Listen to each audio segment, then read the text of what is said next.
Good morning and good afternoon, depending on where you are. Thanks for joining us today for our Seed World Strategy webinar, Protecting Wheat Yields with What's on the Seed.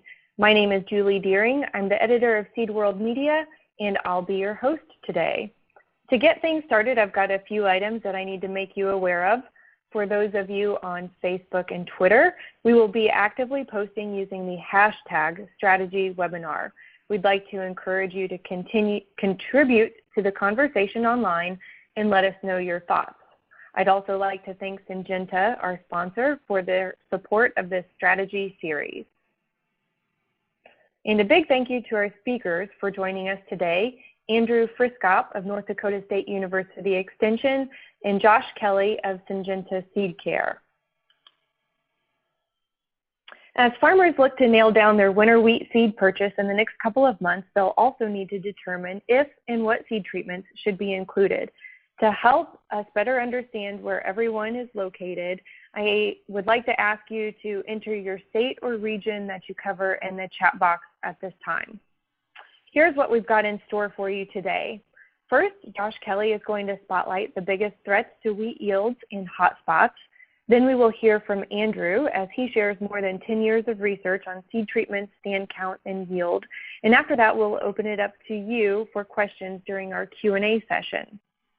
So let me go ahead and welcome our first speaker, Josh Kelley. As Syngenta Seedcare Cereals and Diverse Field Crops product lead for North America, Josh is responsible for developing unique value propositions and 5-year plans for brands within the Seedcare portfolio.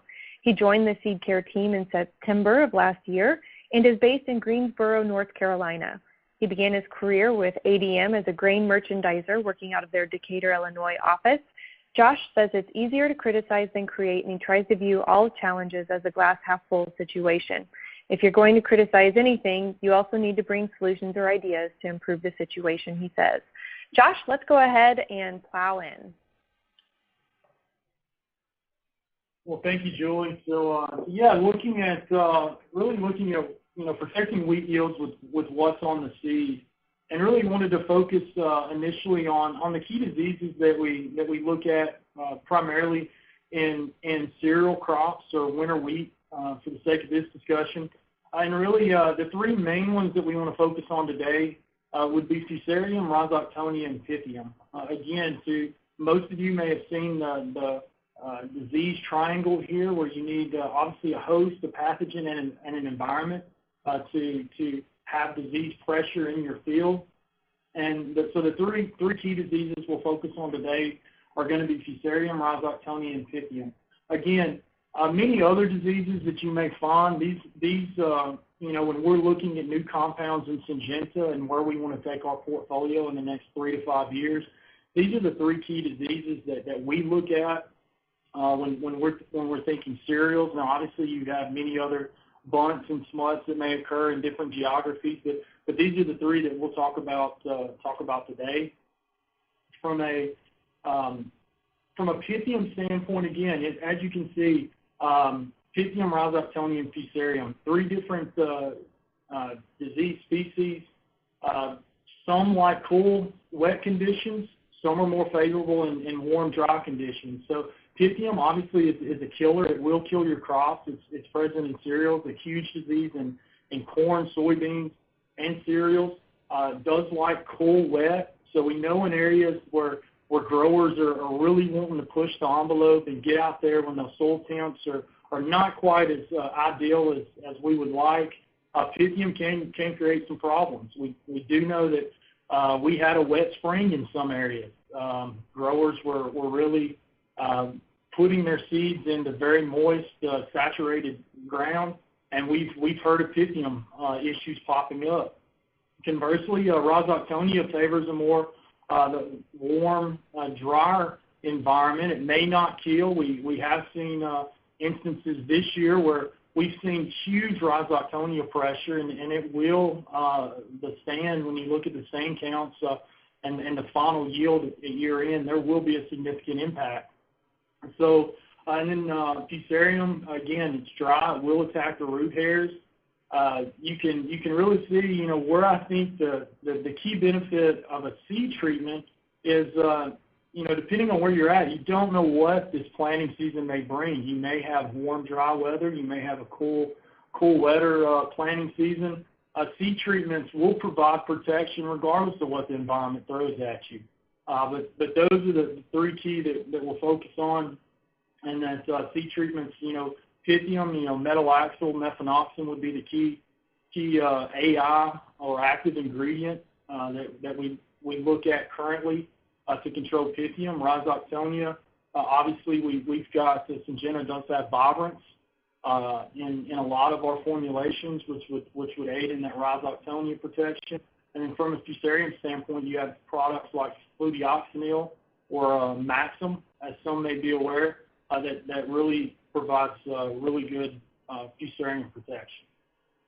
From an insect standpoint, really we see very different insect pressure depending on the geography that you're in. Wireworms, obviously whether they be wireworms or aphids, all can limit yield potential, restrict root health, or in the case of Barley yellow dwarf virus, create openings for transmit diseases and viruses, and overall just affect yield. From a cereal standpoint, the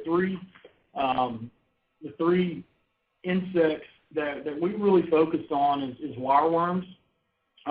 If you're in the southern U.S., wireworms may not be top of mind from a cereal standpoint, but as you move into the northern plains or even the Pacific Northwest region, wireworms are a huge issue.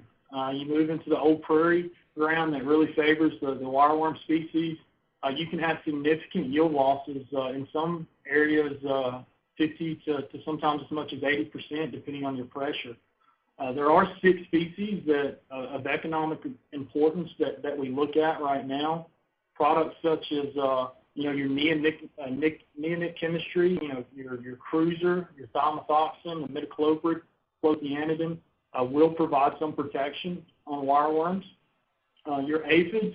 Aphids are, again, depending on geography, can be an issue every year, or they may be a once every 3 years. There's really, the biggest challenge with aphids, they will transmit Barley yellow dwarf virus. I've listed the 5 species of aphids that actually can transmit the virus, and obviously, if you get Barley yellow dwarf, you will have undeveloped root systems. It will decrease tillering. You may see some delayed maturity.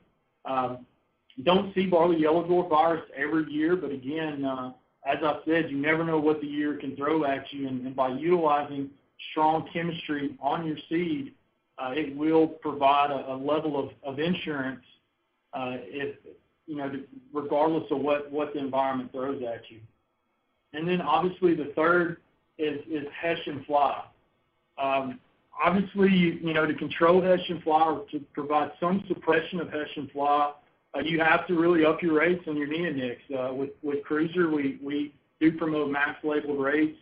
Really from a Hessian fly, from a geographical standpoint, it's probably more predominant in your southern geography, southeastern U.S. as you move into, states like Arkansas, Mississippi, Alabama, and then over to your East Coast with your Carolina. So really we do see this pest from time to time in other areas, but predominantly I would say this would be a southern U.S. geography. And really wanted to put this map up for the listeners today. As you can see, cereals is a very, very diverse crop, and depending on your geography, your needs, your key diseases, your key pests are going to vary drastically. So in that regard, it is quite different than maybe soybeans or corn even. If you're in the southern U.S., your disease pressure and your insect pressure will be different than say, the Pacific Northwest. So I wanted to throw this up to give a pictorial view of kind of where we see the key pests. If you're in the northern plains, that North Dakota, eastern Montana environment, obviously wireworms are going to be a key pest. You do have soil and seedborne fusarium. Pythium, again, favors that cool, wet environment. Rhizoctonia, and then obviously the bunts and smuts. You look at, say, a Texas, Oklahoma, New Mexico, some of that southern plains geography, a lot drier. You will see more rhizoc, more fusarium down there, but really more aphid pressure, more Hessian fly. So really, depending on your geography, will really determine what seed treatment you put on the seed. So always, when preparing and planning for your winter wheat market, always read the label, understand what disease pressure you expect to have, what routine insect pressure you expect to have, and make sure that you're putting the right labeled rate of whether it be a fungicide or insecticide on the seed to ensure you get adequate control.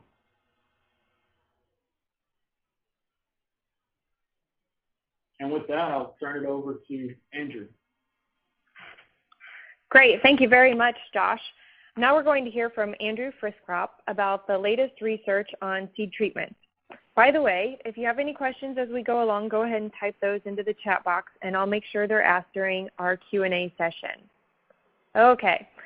Andrew received a doctorate in plant pathology from North Dakota State University and became the university's extension serial crop pathologist in the fall of 2013. His extension-driven research program focuses on economically important diseases of small grains and corns. Currently, most of his research in small grains focuses on the use of fungicides and varietal resistance to manage root rots, foliar disease, and fusarium head blight. Andrew, take it away.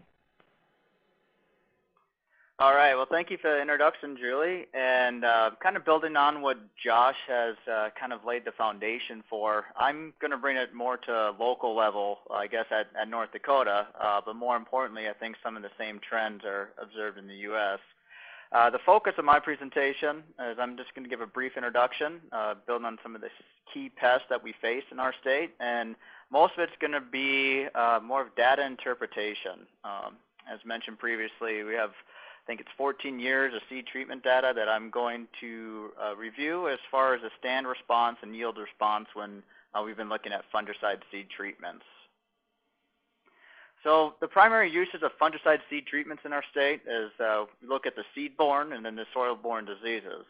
In North Dakota, the one seedborne disease that we see most common is loose smut of our small grains. This is found in our spring wheat and winter wheat and spring durum. And to a lesser extent, we'll find some common bunt. As a general rule, we don't see, I'll say, any huge issues with seedborne diseases in our state, primarily from the use of fungicide seed treatments when the seed's going in the ground and the use of certified seed. The other way that seed treatments are used is when we start thinking about is suppressing root rots and avoiding any type of stand reductions or any type of reductions in yield as well. When we think of root rots in North Dakota, there's several ways that you can think of what can attack the plant. Certainly with fusarium, we can have some crown rot issues. We can also have some sloughing off of roots, or we can have some lesions that start early and more or less girdle the stem throughout the season. Regardless, there's no shortage of root rots or seed decays that we potentially could see in North Dakota. However, when we think of it, comparing them apples to apples, some of the survey efforts that we've done in North Dakota in the last 5 years, the three diseases that seem to pop up most frequently are fusarium crown rot, common root rot, and pythium root rot. As Josh mentioned earlier, some of these prefer different environments, different conditions, which I think is pretty correlated to what type of issues we'll see in a given year. The other thing I want to touch on is that these diseases often occur in a complex. And because of that, when we think of it from a fungicide seed treatment perspective, right away, one of the first words that come to mind is broad spectrum. And as a way to just kind of quickly review of what I look at as far as fungicide efficacy, as far as looking at the fungicide itself against the disease problems that we have, certainly the selection is going to be very key on what diseases are managing. So here I was able to take some efficacy data from my counterparts in Montana State, and I just highlighted the three diseases that we commonly see in North Dakota and the level of efficacy of more of these active ingredients across these diseases. Not going to spend a whole lot of time on this, but other just going to emphasize that when it comes to the importance of the selection of a fungicide, it depends on the disease that you're facing. Certainly with the metalaxyl methanoxam products, they're really targeting the Pythium or those water mold type of diseases. And when you start exploring into these other chemistries, you can see that they have some efficacy on Fusarium crown rot and common root rot. And when you start packaging them together, or when you have multiple modes of action available, you get that broad spectrum type of occurrence that you can use when it comes to managing root rots in North Dakota. We also have a lot of this information available when we become in our extension guide at the end of the year, just to give an update of what's out there and what it's effective on.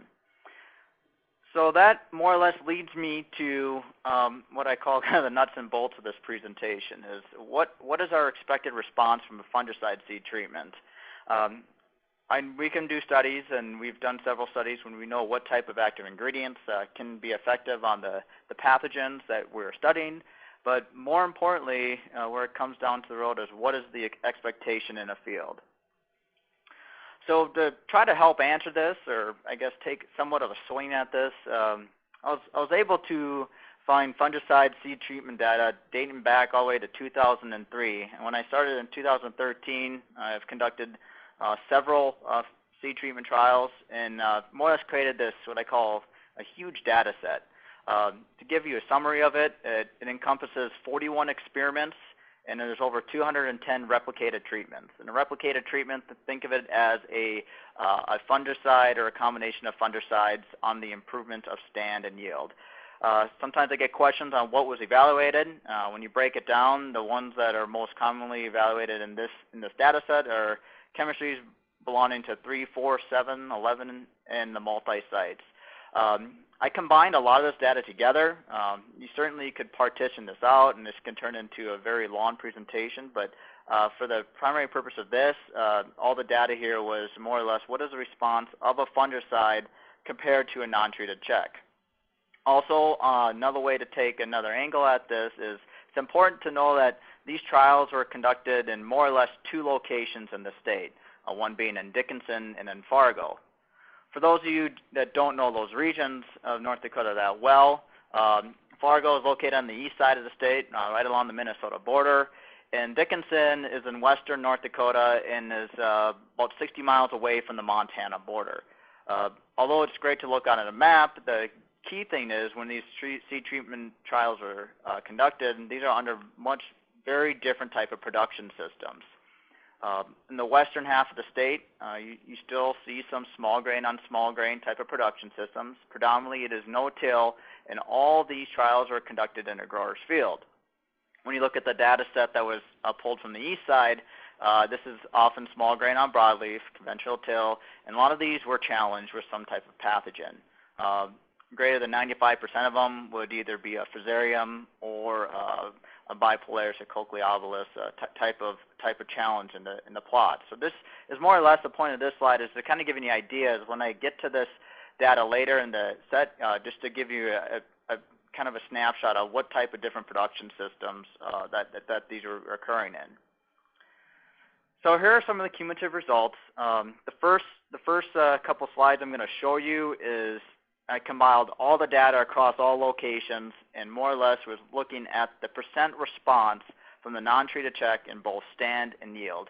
In other words, how you can look at this is it's a simple addition, subtraction type of assessment or the division to look at what is the percent change when compared to a standard within that trial. The first thing we're going to look at is these are more the responses in stand across all the trials that are conducted. So as you can see, we can see some fairly large responses as you look on the left-hand side of this bar chart, and then you see some responses that were either no response or negative. And I think I could talk to a lot of my colleagues in the U.S., and I think this is pretty indicative of when we deal with fungicide seed treatment studies. So this is kind of the range of values, and if you wanted to put a quick mean on it, on mean, average amount of time is about a 6.6% increase in stand when a fungicide seed treatment was used across both type of regions. And if you look at this data set a little bit closer, you can say about 50% fell above and about 50% of the replicated means fell below. So taking the same data set, we can look at what did it look like as far as in terms of yield. Same type of bookend response. You have those great response and some that are not as responsive to the yield aspect. And when you took at a mean yield, you're looking at a 3% increase. The one thing that is very difficult to justify with seed treatment trials is the yield, because this is early in the growing season. There's a lot that can happen between the time the trial is put in the ground to when it's taken out of the field. And when you think of small plot research, if you see some stand reduction, the wheat plants have a great ability to compensate by tillering more, and oftentimes you won't see that strong correlation between stand and yield. However, with that being said, the general trend that we've been seeing across these years is there is a positive response in both stand and also yield when a seed treatment was used. So as mentioned, I broke this data set down to depict those growing regions where these studies were conducted. So in this I call it the east versus west, east being in the Fargo area and west being out in Dickinson. So look at this data set a little bit closer. Out of the 210 experiments that were conducted, 135 were conducted in the east and 75 in the west. So you can say twice as many were conducted in the east and in the west. When you look at the stand response in regards to the region, you can see in the east is about a 5% increase in stand when a fungicide was used, while out in the west it was a 9%. And another thing I wanted to add a value is how many positive responses to fungicide seed treatment, meaning that how many times did that fungicide seed treatment result in a higher stand than the non-treated check. And here in the east about 60% of the time, and in the west about 75% of the time. When you look at the yield components using those same data sets, the mean yield response for an east and west type of trial setup was a 2.2% higher yield was noticed on the fungicide seed treatments in the east, and about a 4.5% in the west. And when you look at the amount of times that a positive yield response was observed when a fungicide seed treatment was used, both of them fell above 70%. The one thing I must add, though, is that anytime you look at yield data, just remember that even though a positive yield response was observed 70% of the time, it doesn't always mean it was an economic yield response. And that is something that I oftentimes will push forward when I start talking about fungicide seed treatments. Now, I know I've been talking in percentages, and sometimes I like to look at data in a little bit different way. So I'll put some harder numbers on this as far as in terms of bushels. So I think one ways I took a stab at this is I looked at the non-treated check mean yields for the two environments. Understanding that the east and west are in different yielding environments, the east tended to have more rainfall than the west. Across all the trials that were conducted in the east, the non-treated check yields were right around 70 bushel, and the west was 36 bushel. So if we look at those yield responses when we look at the fungicide as depicted in the previous slide, we're looking at in both locations, because you got to offset what it looks for yield potential, about 1.5 bushels is what I call it. So in this case, I think the follow-up study that we're going to be conducting, once I get a chance, is to look more at the economics. Certainly looking at break-even percentages and more or less, what to get the full picture of when you use a fungicide seed treatment. So some of the conclusions I think from the data set that I can speak to. Seed treatments had a positive influence both on stand and yield, but we can't always say it's going to be a consistent response, as we saw some of those data points. One thing is that was very weakly correlated was, even though a stand increase was noticed, it didn't always result in a yield increase. I didn't present those correlation charts, but take my word on it. That's more or less what it came out to be. Like I mentioned, a thorough statistical analysis is pending. The last thing I want to leave you with is kind of our future research. Looking at these type of trends, and there's no consistency is what I call it. It wasn't a uniform list of seed treatments or conducted across years. Currently I have a PhD student that is conducting uniform seed treatment trials in both eastern and western North Dakota. And the things that we're evaluating, we have a set treatment list, and we're looking at regards to tillage implementation, the previous crop, and soil conditions. As I think as we keep on trying to answer these situations of what is going to be more of a expectation of a fungicide seed treatment, these trials that he is doing is going to be able to give us just a little bit more of a snapshot of what to expect. So with that, I'd like to acknowledge some of the individuals that developed the data previous to my appointment, Roger Ashley and Marshall McMullen, and also all the industry support that was received when conducting these trials. So with that, that's all I have. Julie, I guess I'll turn it over to you, and you can probably start the question and answer sequence. Great, thanks, Andrew. Your team has clearly been working on this issue for a long time, and it's good to see all of the data. Being a visual person, the graphs are really helpful. And you're right, that does bring us to our Q&A session. Again, if you have any questions for Andrew or Josh, please go ahead and type them into the chat box, and we'll go ahead and get started. One of the questions that I had for both Andrew and Josh, and Josh, I'll let you go ahead and take the first stab and then follow up with Andrew. What did we see in the 2017-18 growing season, and what are the key takeaways looking to 2018-19? Yes, Julie. I think the biggest thing for me, as I've been out and traveling in areas, ranging from the southern U.S. to the northern plains, to the Pacific Northwest, a key takeaway for me, I was just at a Grow More event a few weeks ago, and a field event. And one of the stories that I found interesting, as you know, the majority of Montana, that northern plain areas last year, really suffered from significant drought-like conditions. And some growers unfortunately weren't able to even harvest a crop. Well, as they look forward, this year, in this example, I'm speaking to spring wheat. Unfortunately, as growers are struggling, sometimes seed treatments are the first thing that gets cut from a operation as they're looking to put a crop in. Well, what happened? That grower suffered from significant drought-like conditions last year. He's moving into this year. He said, "Look, I'm not going to go with a seed treatment. I'm going to go with essentially untreated seed, or naked seed, as we like to say." And what happened was, he still was able to get his crop in, had decent weather, was dry in his geography, started seeing some effects in his crop, didn't really know what it was. So one of our Syngenta sales reps took the plant to Montana State. Lo and behold, it was Fusarium.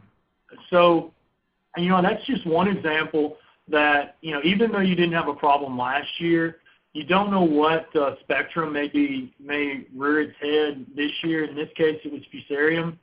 The guy did not have a product such as fludeoxonil or difenoconazole, which is in our Dividend Extreme or Vibrance Extreme or Cruiser Max Vibrance Zero platform. I didn't have a treatment on it. In this example, a base treatment would have provided him adequate protection. So, that's where I think the key learning is. No 1 year is going to be the same as the last, and seed treatments provide an insurance, if you will, for whatever diseases or insect combinations that you may face from year to year. So, had that customer kept seed treatment in his operation, he wouldn't have experienced the issues that he's dealing with currently. Thanks, Josh. Andrew, what did you observe there in North Dakota in 2017-18, and what are you recommending to growers, or what are you talking with growers about as they prepare for 2018-19? Yeah, so that's a great question. Like Josh mentioned, in 2017, we did have some heavily drought-stricken areas on the western half of the state, and as mentioned, even though you would think that without rain or anything you wouldn't have disease issues, but we still found what I call a fair amount of Fusarium crown rot. And as mentioned, Fusarium is a survivalist. It's always going to be in the state. It's always around. It's going to rear its ugly head when the disease triangle fits. So I think in 2017 we did a lot of awareness on type of the Fusarium crown rot issues that could be experienced. As we moved into this growing season, it was, it was a different situation. With coming out of a drought year and a lot of the expectations and what to expect. And I know root rots were on a lot of their minds, but I'm gonna talk about another critter, even though it's outside my realm. The one probably seed care issue that they're worried about right now is wireworm. There is some significant pressure in some of these areas where oftentimes they need that insecticide to preserve stand from some of the wireworm damage that can occur. And the reason why I'm talking about an insect instead of a pathogen is once you see some wireworm damage, even the plants that might survive, Fusarium is an excellent colonizer of some of that damaged tissue and more or less can be the swan song for those types of plants that may have some of that injury. So I think from a seed care side, from a soil side, moving forward, we're always going to be worried about Fusarium, but also some of these pathogen insect type of interaction is something that's worth some more exploration as we look at the next couple growing seasons. Yeah, that's a good call out, Andrew. I'd like to add, we have seen, growers in the past, a grower typically wants to go out with what he thinks is the bare minimum rate to get the efficacy. And what we've seen in some areas, as cropping practices change, we've seen wireworms, pop up where I think the growers were somewhat surprised that they had as heavy pressure as what they found out there when they scout. This year, we've seen a lot moving into this year after some of the damage we saw predominantly in the Pacific Northwest. We've had growers that are committed to using significantly higher rates of the neonic chemistry. We've had some growers utilize in-furrow applications with products such as bifenthrin. You do get some repellency there for those products. So we do see the trend line moving higher, if you will, in the rates of the neonic chemistry where you've got those historical problems with wireworms.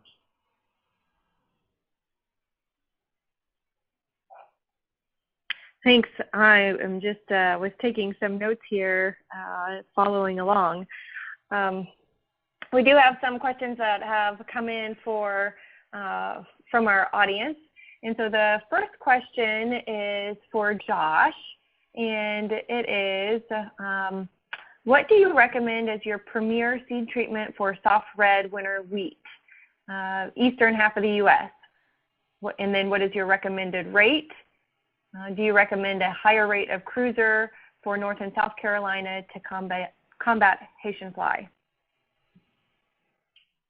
Yeah, so I'll start with the first question with the soft red winter wheat in the eastern half of the U.S. Predominantly what we're seeing there, depending on your geography, from a fungicide-only standpoint, our premier offering currently would be Vibrance Extreme.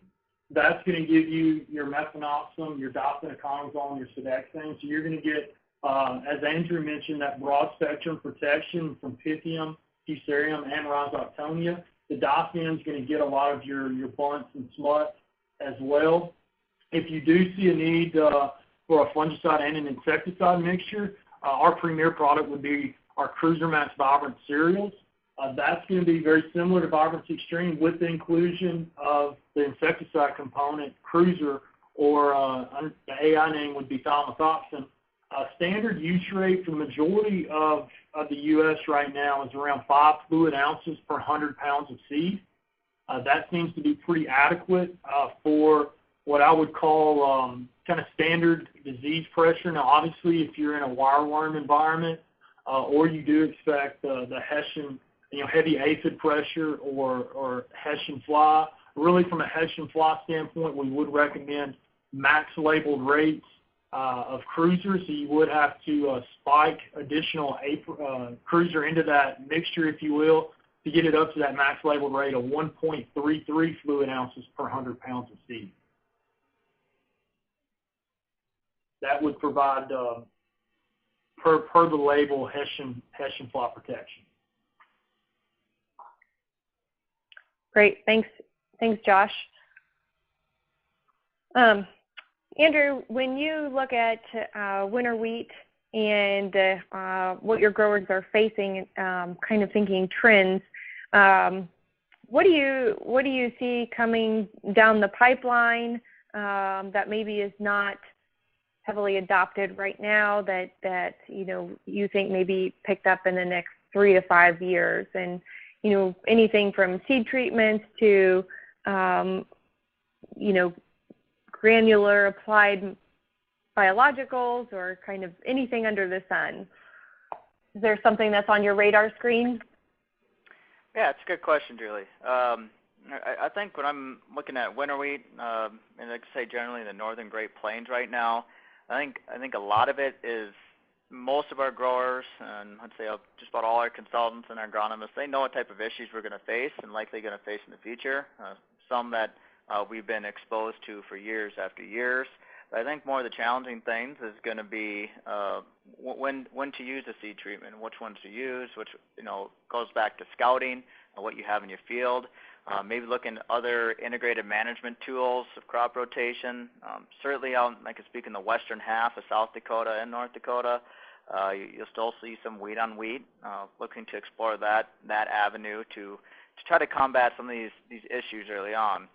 As far as what to expect in the future for any type of products, maybe the application of products. Some of the things that I've dabbled with, I won't say that they're going to catch on by any means, but I have been asked in the northern area of our state and into Canada about the use of in-furrow technology for some of the wheat. Certainly that hasn't been caught on by wildfire yet in any of the states that I'm aware of for small grain production, but it's something that's probably worth looking at in the future. Just another way of delivering a fungicide or an insecticide in a case. And then as far as the avenue of biologicals, I know growers are always interested in understanding, seeing what's out there. What can you expect with this? Does it work? Doesn't it work? Does it depend on the situation? More or less just making more information available to help make their decision a little bit easier, at least try to help with their decision-making process.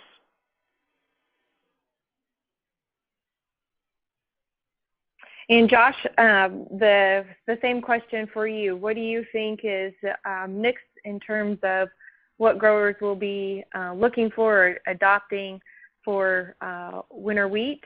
And we can look at the seed treatment side of things, or anything that you're seeing. Yeah, so I'd echo some of the same comments as Andrew. I think a lot of it could depend on your geography and your crop rotation. You look at the plains, predominantly that's grower applied seed treatment or on-farm applied seed treatment. You move into Pacific Northwest, into the majority of the southern geography. A lot of that is still retail treated, or even seed company treated. So I know that they're actively, there's growers in certain areas actively looking at in-furrow options. Their planters are set up for in-furrow for other crops such as soybeans or your southern specific crops such as cotton and peanuts. So obviously where you do have winter wheat in those geographies, they are dabbling, I would say, in furrow. I can tell you in my experience, we haven't really seen that take off, if you will, in the winter wheat market. Now a lot of that does depend on economics, where the current commodity prices are. And from a chemistry, I think growers are actively looking at new looking for new AIs. I know I get asked repeatedly, when are we going to get a wireworm product, or when are we going to get some new compounds to help with this pest or that pest? And I know Syngenta and others in the industry are actively looking at that. I know a lot of pipelines are full with new AIs, that some may be closer than others. And then obviously, I think for us, it's really one thing we're looking at is how do we help growers that do apply on farm, whether that be in a auger type system or some sort of on farm type application method. How do we ensure that application is actually up to par? They're getting the right amount of AIs on each seed. Obviously, if you're getting mainly color or polymer or dye on a large number of seeds, then that seed treatment's not providing that disease or insect protection that the growers pay for. So we're doing a lot of work at our Seedcare Institute in Minnesota on really on-farm application to try to improve that accuracy to ensure that growers deliver, not only buy the best products to meet their needs, but actually apply it and ensure that it gets applied and stays on the seed to protect that seed. So doing a lot of work there. I think we've made some improvements in other crops, such as it's gaining awareness in soybeans, but I think it is moving into that awareness at the grower level, and the retail level is moving into cereals and winter wheat and spring wheat. So it's a lot of interesting things at play there. So I think it will continue to be a hot topic. Great, thank you. And Andrew, you touched upon it in your presentation in terms of the economic return of a fungicide seed treatment. When growers pointedly ask, can I get a return on my investment with a fungicide seed treatment? How do you respond? Yeah, so my current message right now when looking at the ROI on a seed treatment is, I hate to say the science way, but it depends, right? I mean, price of the product, the type of issues, the planting conditions that you put into. So when a grower would ask me if I'm going to get my return, I always go over the risk factors, what they employ in their system. Are they using bin-run seed, where you potentially could increase the amount of seedborne diseases? Are you rotating crops out or crop hosts away so you can try to lower the amount of inoculum in the field? And honestly, we're always going to be planting into cool, wet soils. That's just a lot of what our spring wheat crop is when it goes in. So once I kind of go over the risk factors, I think when they look at it from a point of no longer think of it as a price point of return on investment, but more of where is my risk at? And where am I willing to accept more risk or not as much risk? And as I mentioned, hopefully with the follow-up study, the more the economic spin on this, I'll be able to put more percentages on the amount of time where a return on investment was met, maybe where it wasn't met. And just like I said, this is a large data set that we've been working on, and I'm hoping to pull out as much information as I can as I move forward. Great, thank you. And Josh, how might your response differ from planting wheat into the cool, wet soils in North Dakota to maybe some of your southern states, such as Texas and Oklahoma? Do you have a different response when growers are asking the ROI question? Yeah, and I think it ties into Andrew's response there. It kind of depends. I think you've got to know the audience that you're speaking with. You've got to know the geography. You've got to know those key pests within that geography, and really the propensity to have an insect breakout or a disease breakout. I think if you're referencing to the majority of the southern U.S. market, really, how I would respond there is, if you look at our data, whether that be, most of Syngenta's internal data is inoculated data. Do we see a positive yield response in 100% of trials? Absolutely not. But I think what the data will show is a large percentage of the trials we do see positive yield responses, and I think it goes back to that consistency. We've seen growers continue to get larger and larger in size, and if you're in an area that does have heavy aphid pressure year after year, heavy Hessian fly pressure, as these growers get bigger, their window to get the crop in the ground and planted and back on a spray rig to spray for aphids, they just don't have either the manpower or the time in a lot of instances. So in that example, one key selling point I feel like from a seed treatment standpoint is it does give you a broader window. Most of our internal data will tell you that you can push the envelope. We continue to go out earlier and earlier in cooler, wetter soils.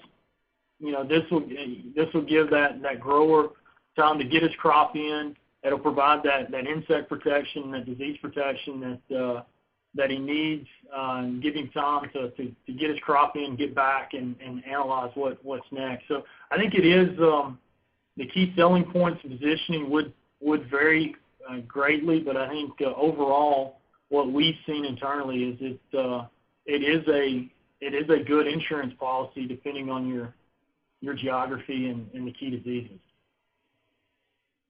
Great. Another question for you, Josh. Looking for clarification on the spiking of Cruiser with Cruiser Max Vibrance cereal.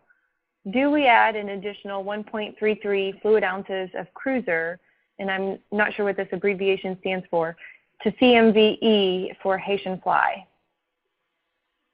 Yeah, so if as always, I'll preface that with saying always read and follow label directions. But if you go out with Cruiser Max Vibrant cereals at the 5 fluid ounce per 100 pound of seed use rate, that will provide you the equivalent Cruiser protection of 0.25 fluid ounces. So if you were going to, if you needed that Hessian fly protection, we would recommend going out at that max label Cruiser rate of 1.33.